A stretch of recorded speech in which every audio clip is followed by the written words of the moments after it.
rudzi. Zvotozivikanwa kunzi vekwakati vakadhakwa vanorovana. Vana vakasikwa vakadaro ava. Vamwe vanozivikanwa kuti rudzi rwavo havaroorwe vakanaka zvekuti asi majoki. Rudzi rwavo havaroorwa.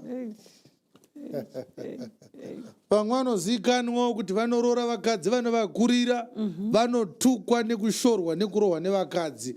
Rudzi rwavo. Vazhinji vacho vanotoendesa vana kuchikoro vasiri vavo, vachinyeperwa nemahuri avakaroora kuti vana vavo zvozozivikanwa kana paitwa DNA test.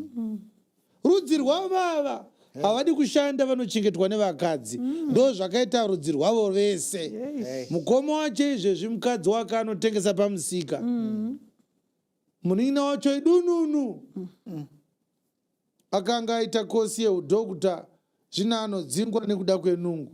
Mukadzi ndinesi, murume ndidhokota, asi mukadzi ndiye anobhadhara mabhiuzi, murume haasi kushanda. Rudzi rwavo havashande.